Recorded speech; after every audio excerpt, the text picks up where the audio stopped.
Hey guys, welcome back to the channel. I got a little 60 horsepower Merc here, and it runs rough. As soon as you give it throttle, it dies out. So I go and do a fuel pressure test on it, and it had 22 psi of fuel pressure. So I'm gonna tear into it and take a look at and see if there's any crap in the VST or anything like that. Usually the VST is always the problem when you have low fuel pressure. So I'm gonna go ahead and just get this cover off. And the VST on this thing is extremely easy to get to. You know, obviously just your fuel pump harness and then a few hoses. I always like to mark these hoses.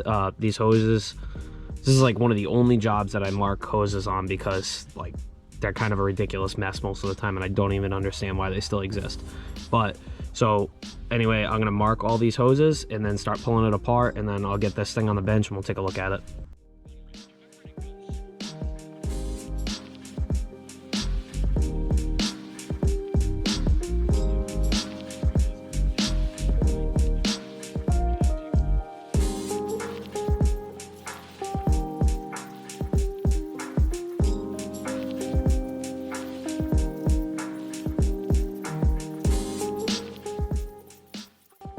So there's a few different ways I could pull this VST off, but I'm going to start by pulling that connector off. You literally just depress the red tab and that comes right off. Some fuel is going to leak out, it's okay. And then I'm going to follow this little canister over to this side and unhook that side, and then it's pretty much free, other than the like 3 8mm around it.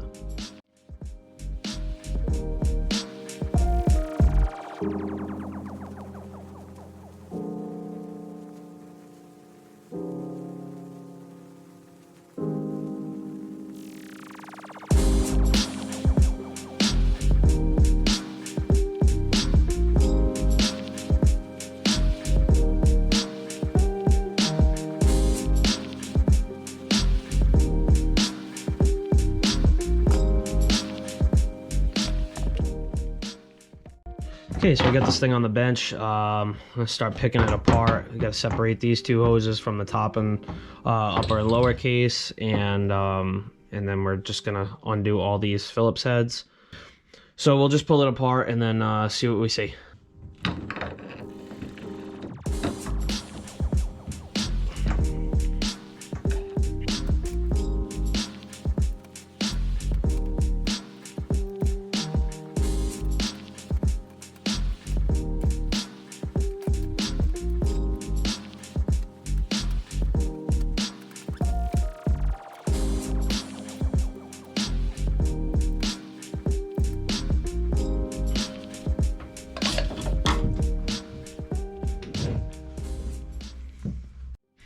Okay, so she's apart. I pulled off the fuel pump. There's like a little zip tie here, and it just kind of fits up into that rubber fitting there. And I read a few things about this fuel pressure regulator getting clogged. There's a little screen in there. So there's a singular Phillips head down in there. I'm not sure if you could see it, but I'm gonna pull that guy off and check the fuel, check the fuel pressure regulator. Another thing also that I'm gonna check is down in the bottom side of this, there's a screen for the pump, and those like always get clogged, so I'm going to take a look in there too.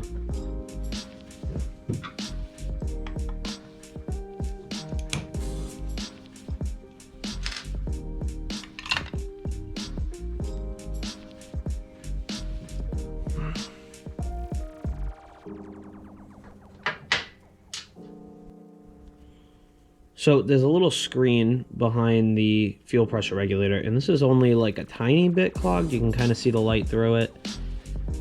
You can kind of see the little cloggage in there. And then also I pulled off that screen on the bottom, and I kind of wiped it off already, but it doesn't look that bad. The rest of the VST actually looks really good. It doesn't look like we have a clog in the VST filter, which is odd. I know the owner said he cleaned it out at one point, but I wouldn't, you know, no offense, but I wouldn't put it past him to not, you know, clean out every single passage or check every single screen, because you can never really rely on what someone else told you they did. So I just realized how expensive these regulators and how expensive the pumps were. They're like $200 a piece, so it's really not worth replacing both of them, just, you know, for the sake of saving on labor time.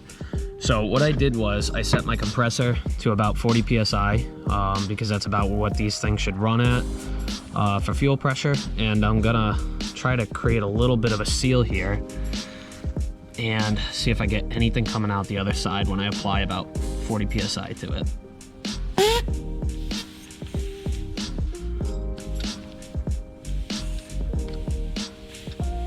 So it looks like we're kind of bleeding off on the other side. You can hear it. Let's lower the pressure a little bit and see if it actually pops off at 22 psi like we had before. Okay, so we're sitting at like 25 pounds with a compressor now. Let's jam this up against it. Let's see if we get it on the other side. So it looks like it's holding about 20 psi. The honest truth is I don't really trust this the gauge on the compressor too much, so I'm gonna bring it up to like 30 and check it. Okay, it looks like I got a good seal now. It seems like I got a good seal now. And it doesn't seem like I get any air rushing past the other side at about 35 psi. And that kind of seems about good enough to me to say that this regulator is probably okay. So with that being said, I'm gonna replace the fuel pump. So I'm 99% sure that a new fuel pump is gonna fix the rough running condition and the stalling when you give it throttle. So I'll check back with a part 2 on the results when we replace the fuel pump. Thanks for watching. Please like and subscribe.